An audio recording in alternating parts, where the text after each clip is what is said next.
ਓਸ਼ੋ ਦਾ lecture. ਰਾਤ ਦੇ ਸਨਾਟੇ 'ਚ ਕੋਈ ਬੰਸਰੀ ਵਜਾ ਰਿਹਾ ਹੈ। ਚਾਨਣੀ ਜੰਮ ਗਈ ਜਿਹੀ ਲੱਗਦੀ ਹੈ। ਸਰਦ ਇਕਾਂਤ ਰਾਤ ਤੇ ਦੂਰੋਂ ਆਉਂਦੇ ਬੰਸਰੀ ਦੇ ਸੁਰ।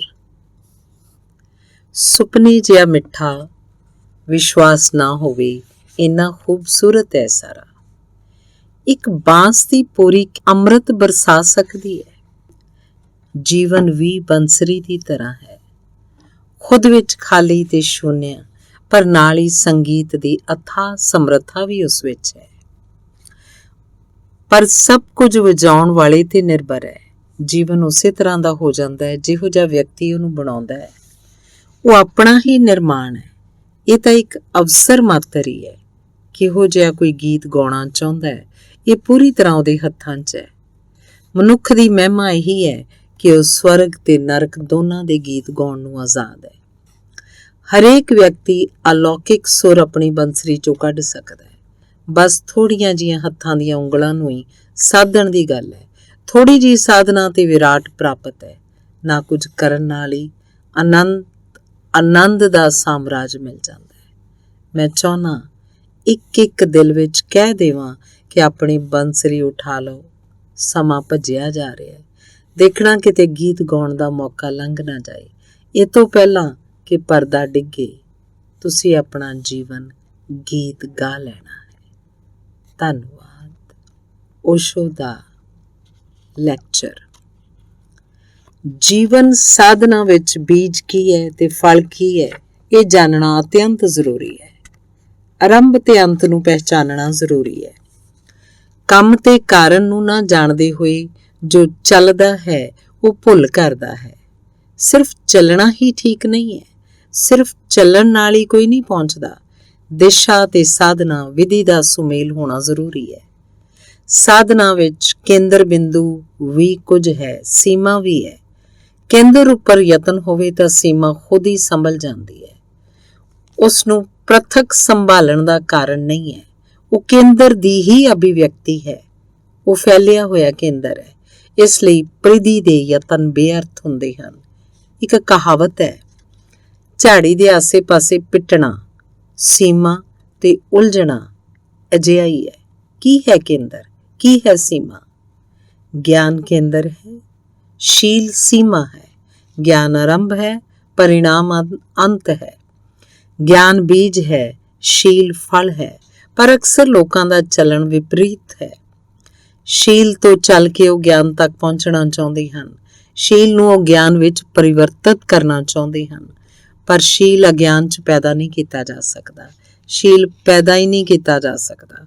ਪੈਦਾ ਕੀਤਾ ਹੋਇਆ ਸ਼ੀਲ ਨਹੀਂ ਹੈ, ਉਹ ਮਿੱਥ ਆਵਰਣ ਹੈ ਜਿਸ ਦੇ ਥੱਲੇ ਕੁਸ਼ੀਲ ਦਬ ਜਾਂਦਾ ਹੈ। ਚੇਸ਼ਟਿਤ ਸ਼ੀਲ ਵੰਚਨਾ ਹੈ। ਹਨੇਰੇ ਨੂੰ ਦਬਾਉਣਾ, ਛਿਪਾਉਣਾ ਨਹੀਂ ਹੈ, ਉਸ ਨੂੰ ਮਿਟਾਉਣਾ ਹੈ। ਕੁਸ਼ੀਲ ਤੇ ਸ਼ੀਲ ਦੇ ਕਾਗਜ਼ੀ ਫੁੱਲ ਨਹੀਂ ਚਿਪਕਾਉਣੇ ਹਨ, ਉਹਨੂੰ ਮਿਟਾਉਣਾ ਹੈ। ਜਦੋਂ ਉਹ ਨਹੀਂ ਹਨ, ਉਦੋਂ ਜੋ ਆਉਂਦਾ ਹੈ ਉਹ ਸ਼ੀਲ ਹੈ।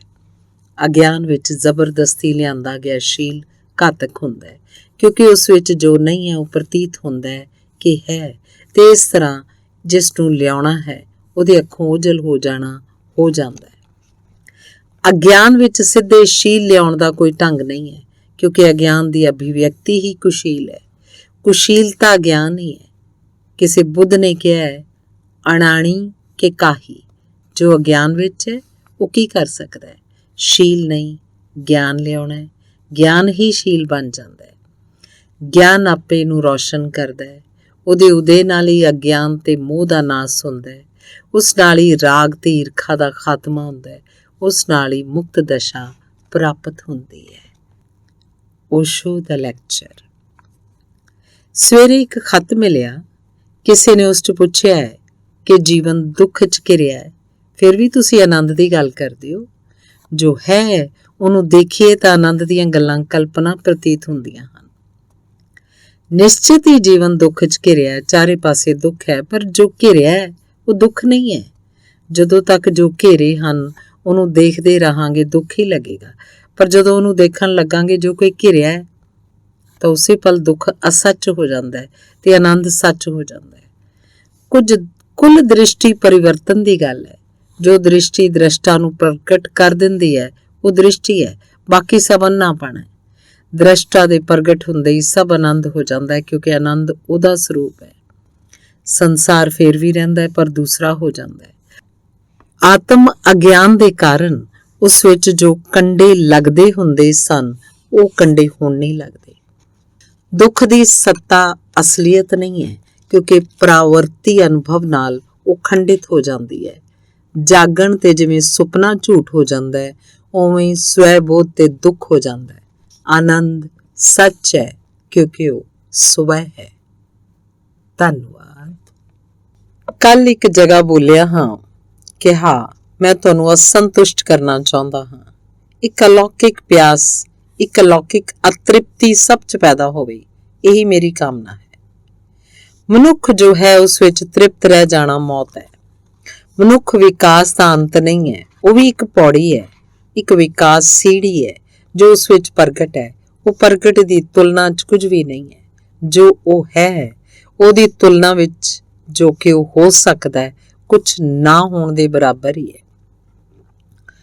ਧਰਮ ਤ੍ਰਿਪਤੀ ਦੀ ਇਸ ਮੌਤ ਨਾਲ ਹਰੇਕ ਨੂੰ ਅਤ੍ਰਿਪਤੀ ਦੇ ਜੀਵਨ 'ਚ ਜਗਾਉਣਾ ਚਾਹੁੰਦਾ ਹਾਂ, ਕਿਉਂਕਿ ਉਸ ਅਤ੍ਰਿਪਤ ਨਾਲ ਹੀ ਉਸ ਬਿੰਦੂ ਤੱਕ ਪਹੁੰਚਣਾ ਹੋ ਸਕਦਾ ਹੈ ਜਿੱਥੇ ਕਿ ਅਸਲ 'ਚ ਸੰਤ੍ਰਿਪਤੀ ਹੈ। ਮਨੁੱਖ ਨੇ ਮਨੁੱਖਤਾ ਨੂੰ ਪਾਰ ਕਰਨਾ ਹੈ। ਇਹ ਪਾਰ ਜਾਣਾ ਹੀ ਉਹਨੂੰ ਲੌਕਿਕਤਾ ਵਿੱਚ ਪ੍ਰਵੇਸ਼ ਦਿੰਦਾ ਹੈ। ਇਹ ਪਾਰ ਜਾਣਾ ਕਿਵੇਂ ਹੋਏਗਾ? ਇੱਕ ਪਰਿਭਾਸ਼ਾ ਨੂੰ ਸਮਝੋ ਤੇ ਪਾਰ ਜਾਣ ਦੀ ਪ੍ਰਕਿਰਿਆ ਵੀ ਸਮਝ ਆ ਜਾਂਦੀ ਹੈ। ਪਸ਼ੂਪੁਣਾ ਵਿਚਾਰ ਪ੍ਰਕਿਰਿਆ ਦੇ ਪਹਿਲਾਂ ਦੀ ਸਥਿਤੀ, ਮਨੁੱਖਤਾ ਵਿਚਾਰ ਪ੍ਰਕਿਰਿਆ ਦੀ ਸਥਿਤੀ, ਅਲੌਕਿਕਤਾ ਵਿਚਾਰ ਪ੍ਰਕਿਰਿਆ ਦੇ ਅਤੀਤ ਦੀ ਸਥਿਤੀ। ਵਿਚਾਰ ਪ੍ਰਕਿਰਿਆ ਦੇ ਘੇਰੇ ਦੇ ਪਾਰ ਚੱਲੋ ਤਾਂ ਚੇਤਨਾ ਲੌਕਿਕਤਾ ਵਿੱਚ ਪਹੁੰਚ ਜਾਂਦੀ ਹੈ। ਵਿਚਾਰ ਪ੍ਰਕਿਰਿਆ ਨੂੰ ਪਾਰ ਕਰਨਾ ਮਨੁੱਖਤਾ ਦਾ ਅਤਿਕ੍ਰਮਣ ਕਰ ਜਾਣਾ ਹੈ। ਧੰਨਵਾਦ। ਓਸ਼ੋ ਦਾ ਲੈਕਚਰ। ਮੈਂ ਪ੍ਰਕਿਰਤੀ ਵਿੱਚ ਹੀ ਪਰਮਾਤਮਾ ਨੂੰ ਦੇਖਦਾ ਹਾਂ। ਹਰ ਪਲ ਹਰ ਘੜੀ ਉਸ ਦਾ ਮੈਨੂੰ ਅਨੁਭਵ ਹੋ ਰਿਹਾ ਹੈ। ਇੱਕ ਸਾਹ ਵੀ ਅਜਿਹਾ ਨਹੀਂ ਆਉਂਦਾ ਜਾਂਦਾ ਜਦੋਂ ਉਸ ਨਾਲ ਮਿਲਣ ਨਾ ਹੋ ਜਾਂਦਾ ਹੋਵੇ। ਜਿੱਥੇ ਵੀ ਅੱਖ ਪੈਂਦੀ ਹੈ ਦੇਖਦਾ ਕਿ ਉਹ ਮੌਜੂਦ ਹੈ, ਤੇ ਜਿੱਥੇ ਵੀ ਕੰਨ ਸੁਣਦੇ ਹਨ ਪਾਉਂਦਾ ਕਿ ਉਹਦਾ ਹੀ ਸੰਗੀਤ ਚੜ ਰਿਹਾ ਹੈ। ਉਹ ਤਾਂ ਹਰ ਜਗ੍ਹਾ ਹੈ, ਸਿਰਫ ਉਹਨੂੰ ਦੇਖਣਾ ਭਰ ਆਉਣ ਦੀ ਗੱਲ ਹੈ। ਉਹ ਤਾਂ ਹੈ ਪਰ ਉਹਨੂੰ ਫੜ ਸਕਣ ਦੇ ਲਈ ਅੱਖ ਚਾਹੀਦੀ ਹੈ। ਅੱਖ ਵਿੱਚ ਆਉਂਦੇ ਹੀ ਉਹ ਸਾਰੀਆਂ ਦਿਸ਼ਾਵਾਂ ਵਿੱਚ ਤੇ ਸਭ ਸਮਿਆਂ 'ਚ ਮੌਜੂਦ ਹੋ ਜਾਂਦਾ ਹੈ। ਰਾਤ ਜਦੋਂ ਆਕਾਸ਼ ਤਾਰਿਆਂ ਨਾਲ ਭਰ ਜਾਏ ਤਾਂ ਉਹਨਾਂ ਤਾਰਿਆਂ ਬਾਰੇ ਸੋਚੋ ਨਾ, ਦੇਖੋ। ਸਾਗਰ ਦੀ ਛਾਤੀ ਤੇ ਜਦੋਂ ਲਹਿਰਾਂ ਨੱਚਦੀਆਂ ਹੋਣ ਤਾਂ ਉਹਨਾਂ ਲਹਿਰਾਂ ਬਾਰੇ ਸੋਚੋ ਨਾ, ਦੇਖੋ। ਜਦੋਂ ਕਲੀ ਫੁੱਲ ਬਣਦੀ ਹੋਵੇ ਤਾਂ ਦੇਖੋ, ਸਿਰਫ ਦੇਖੋ। ਵਿਚਾਰ ਨਾ ਹੋਵੇ ਤੇ ਸਿਰਫ ਦਰਸ਼ਨ ਹੋਵੇ ਤਾਂ ਇੱਕ ਵੱਡਾ ਰਾਜ਼ ਖੁੱਲ ਜਾਂਦਾ ਹੈ ਤੇ ਪ੍ਰਕਿਰਤੀ ਦੇ ਦਰਵਾਜ਼ੇ ਤੋਂ ਉਸ ਰਹੱਸ ਵਿੱਚ ਪ੍ਰਵੇਸ਼ ਹੁੰਦਾ ਹੈ ਜੋ ਕਿ ਪਰਮਾਤਮਾ ਹੈ। ਪ੍ਰਕਿਰਤੀ ਪਰਮਾਤਮਾ ਦੇ ਪਸਾਰ ਤੋਂ ਜ਼ਿਆਦਾ ਕੁਝ ਵੀ ਨਹੀਂ ਹੈ, ਤੇ ਜੋ ਉਹਦੇ ਘੁੰਡ ਨੂੰ ਉਠਾਉਣਾ ਜਾਣਦੇ ਹਨ ਉਹੀ ਸਿਰਫ ਜੀਵਨ ਦੇ ਸੱਚ ਤੋਂ ਜਾਣੂ ਹੋ ਪਾਉਂਦੇ ਹਨ। ਸੱਚ ਦਾ ਇੱਕ ਜਵਾਨ ਖੋਜੀ ਕਿਸੇ ਸਤਿਗੁਰ ਕੋਲ ਗਿਆ ਸੀ। ਉਹਨੇ ਜਾ ਕੇ ਪੁੱਛਿਆ, ਮੈਂ ਸੱਚ ਨੂੰ ਜਾਣਨਾ ਚਾਹੁੰਦਾ, ਮੈਂ ਧਰਮ ਨੂੰ ਜਾਣਨਾ ਚਾਹੁੰਦਾ, ਕਿਰਪਾ ਕਰੋ ਤੇ ਮੈਨੂੰ ਦੱਸੋ ਕਿ ਮੈਂ ਕਿੱਥੋਂ ਆਰੰਭ ਕਰਾਂ। ਸਤਿਗੁਰੂ ਨੇ ਕਿਹਾ ਕਿ ਨੇੜੇ ਹੀ ਪਰਬਤ ਤੋਂ ਡਿੱਗਦੇ ਝਰਨੇ ਦੀ ਆਵਾਜ਼ ਸੁਣਾਈ ਦੇ ਰਹੀ ਹੈ।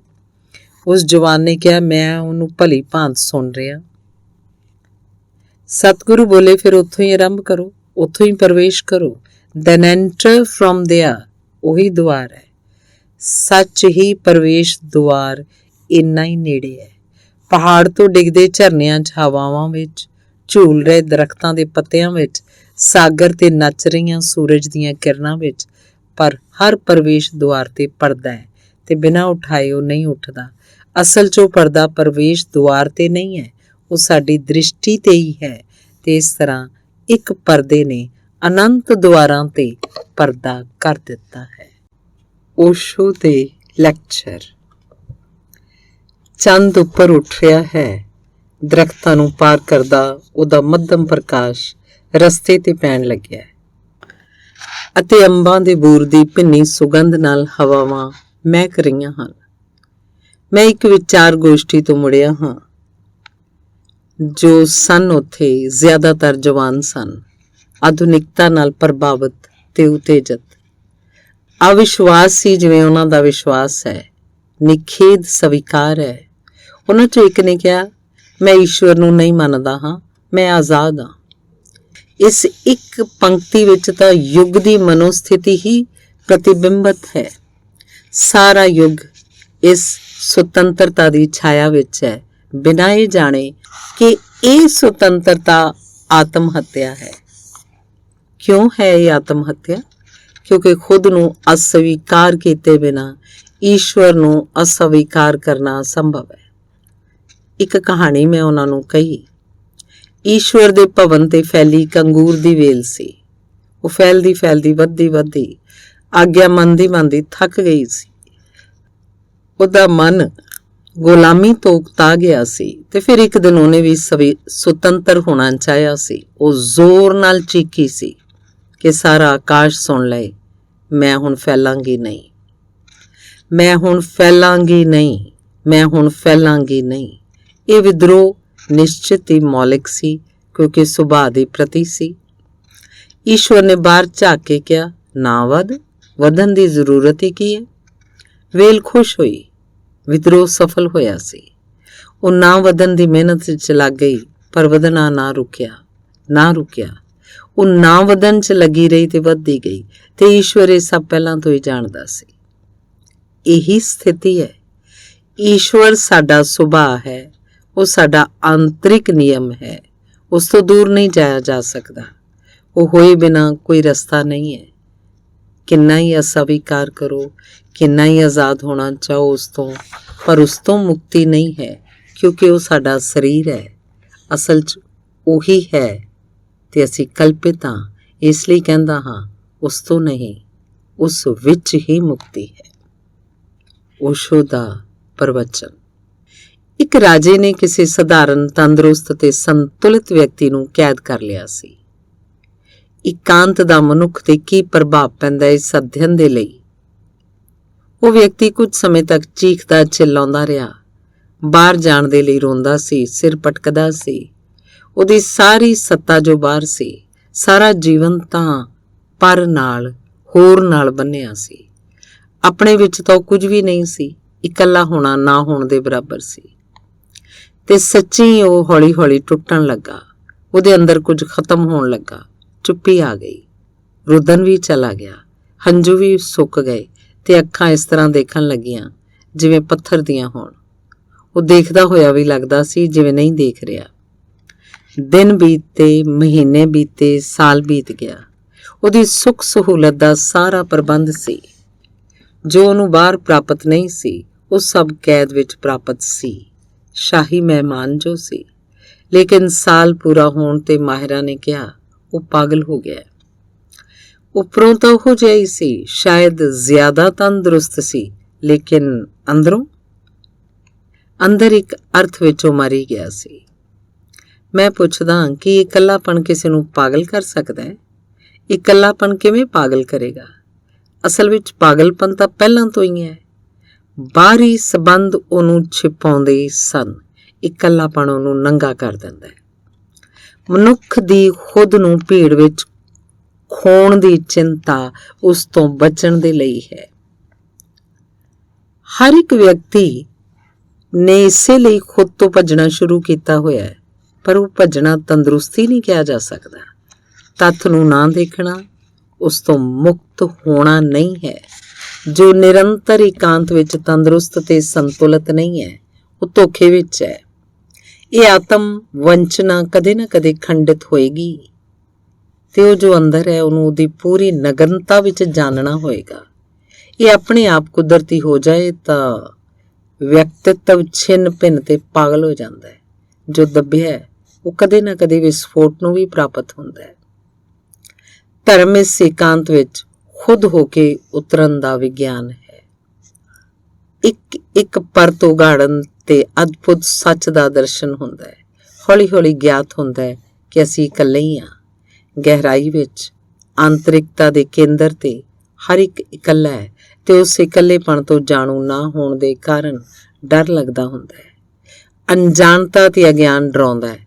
ਜਾਣੂ ਹੁੰਦੇ ਹੀ ਡਰ ਦੀ ਜਗ੍ਹਾ ਅਭੈ ਤੇ ਆਨੰਦ ਲੈ ਲੈਂਦਾ ਹੈ। ਇਕੱਲੇਪਣ ਦੇ ਘੇਰੇ 'ਚ ਖੁਦ ਸੱਚ ਦਾ ਆਨੰਦ ਬਿਰਾਜਮਾਨ ਹੈ।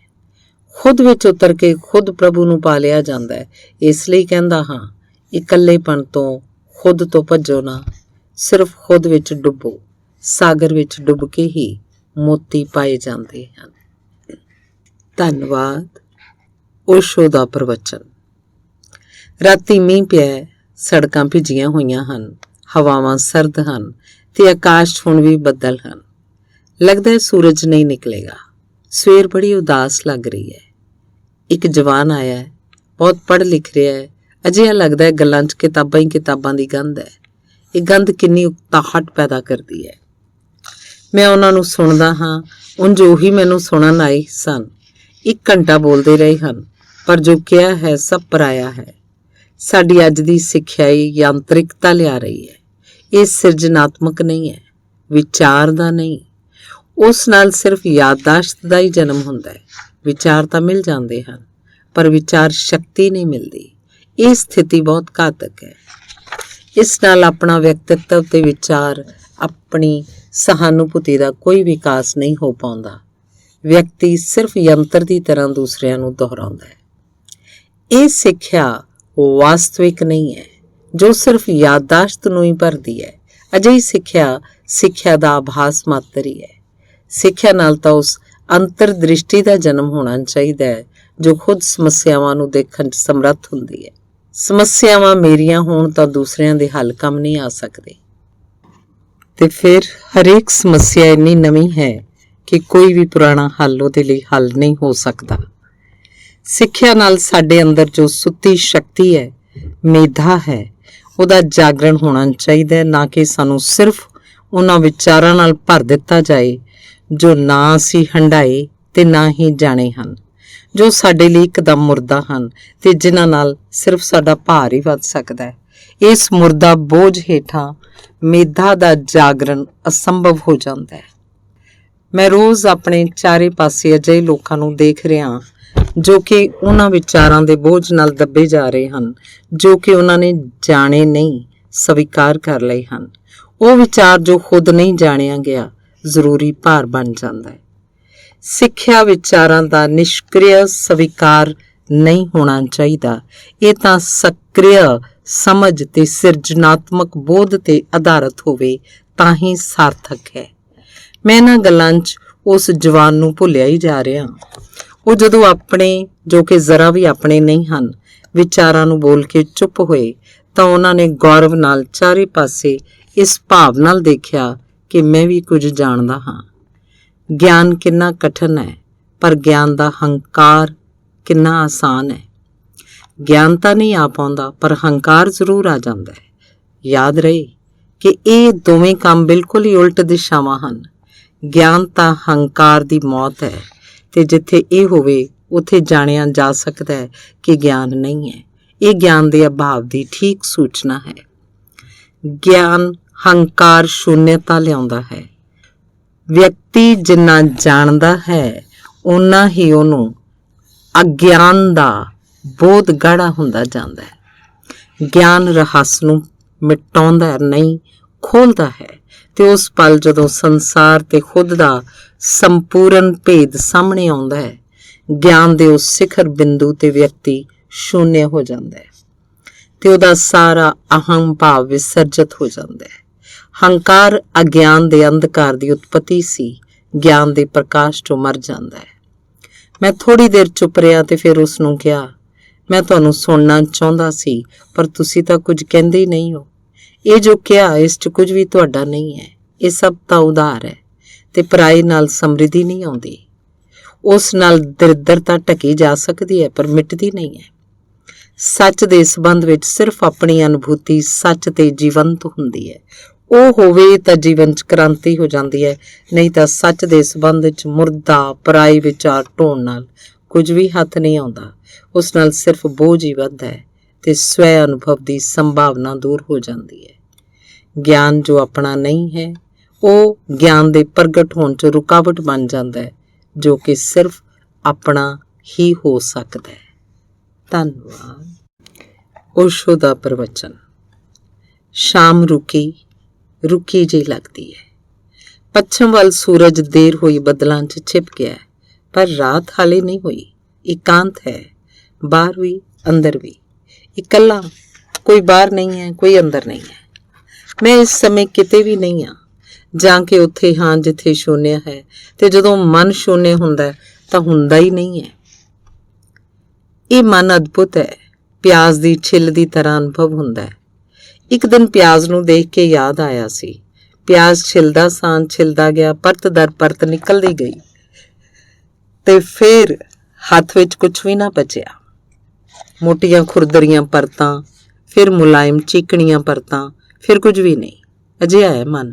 ਖੋਲਦੇ ਜਾਓ, ਸਥੂਲ ਪਰਤਾਂ, ਫਿਰ ਸੂਖਮ ਪਰਤਾਂ, ਫਿਰ ਸ਼ੂਨਿਆ। ਵਿਚਾਰ, ਵਾਸ਼ਨਾਵਾਂ, ਹੰਕਾਰ, ਤੇ ਬਸ ਫਿਰ ਕੁਝ ਵੀ ਨਹੀਂ ਹੈ, ਫਿਰ ਸ਼ੂਨਿਆ ਹੈ। ਇਸ ਸ਼ੂਨਿਆ ਨੂੰ ਉਘਾੜ ਲੈਣ ਨੂੰ ਹੀ ਮੈਂ ਧਿਆਨ ਕਹਿੰਦਾ ਹਾਂ।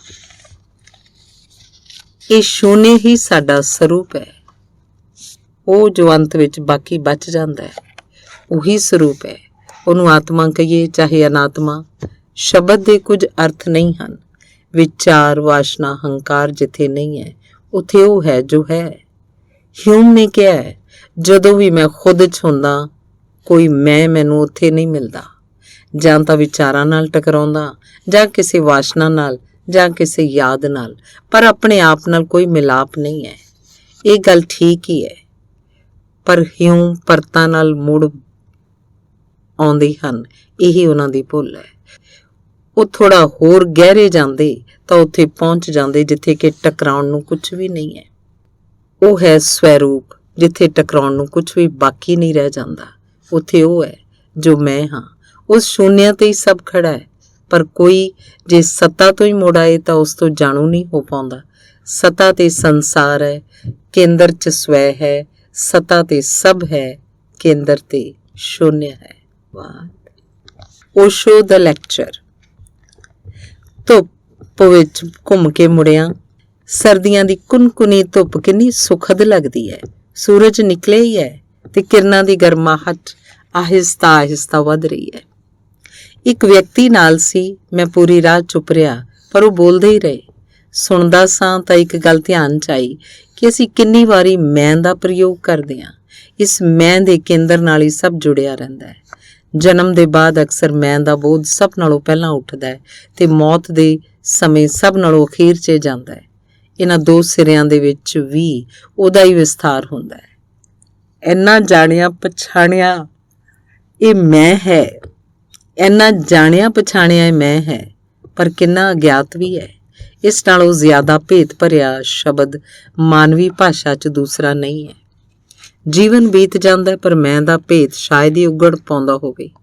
ਇਹ ਮੈਂ ਕੌਣ ਹੈ, ਇਹਨੂੰ ਅਸਵੀਕਾਰ ਕਰਨਾ ਵੀ ਸੰਭਵ ਨਹੀਂ ਹੈ। ਨਿਸ਼ੇਧ ਵਿੱਚ ਵੀ ਇਹ ਪ੍ਰਸਤਾਵਿਤ ਹੋ ਜਾਂਦਾ ਹੈ। ਮੈਂ ਨਹੀਂ ਹਾਂ ਕਹਿਣ 'ਚ ਵੀ ਉਹ ਹਾਜ਼ਰ ਹੋ ਜਾਂਦਾ ਹੈ। ਮਾਨਵੀ ਬੋਧ ਵਿੱਚ ਇਹ ਮੈਂ ਸਭ ਤੋਂ ਸੁਨਿਸ਼ਚਿਤ ਤੇ ਅਸੰਦਿਗਧ ਤੱਤ ਹਨ।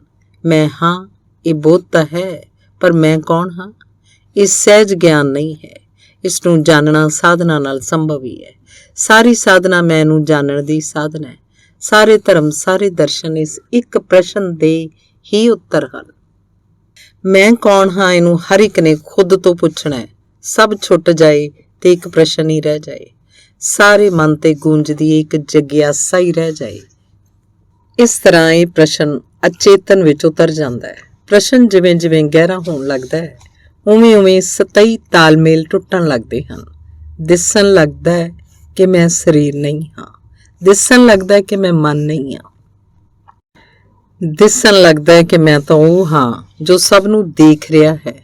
ਦ੍ਰਿਸ਼ਟਾ ਹਾਂ, ਮੈਂ ਸਾਖੀ ਹਾਂ। ਮੈਂ ਇਹ ਅਨੁਭੂਤੀ ਮੈਂ ਦੇ ਵਾਸਤਵਿਕ ਸਰੂਪ ਦਾ ਦਰਸ਼ਨ ਬਣ ਜਾਂਦੀ ਹੈ। ਸੁੱਧ ਬੁੱਧ ਦ੍ਰਿਸ਼ਟਾ ਚੇਤਨਾ ਦਾ ਸਾਖਸ਼ਾਤ ਹੋ ਜਾਂਦਾ ਹੈ। ਇਸ ਸੱਚੇ ਗਿਆਨ ਦੇ ਉਦੇ ਨਾਲ ਜੀਵਨ ਦੇ ਭੇਦ ਦਾ ਦਰਵਾਜ਼ਾ ਖੁੱਲ੍ਹਦਾ ਹੈ। ਖੁਦ ਤੋਂ ਜਾਣੂ ਹੋ ਕੇ ਅਸੀਂ ਸੰਸਾਰ ਦੇ ਸਾਰੇ ਭੇਦ ਤੋਂ ਜਾਣੂ ਹੋ ਜਾਂਦੇ ਹਾਂ। ਮੈਂ ਦਾ ਗਿਆਨ ਹੀ ਪ੍ਰਭੂ ਦਾ ਗਿਆਨ ਬਣ ਜਾਂਦਾ ਹੈ। ਇਸ ਲਈ ਕਹਿੰਦਾ ਕਿ ਮੈਂ ਬਹੁਤ ਕੀਮਤੀ ਹੈ। ਇਹਦੀ ਪਰਿਪੂਰਨ ਗਹਿਰਾਈ 'ਚ ਉਤਰ ਜਾਣਾ, ਸਭ ਕੁਝ ਪਾ ਲੈਣਾ ਹੈ। ਧੰਨਵਾਦ।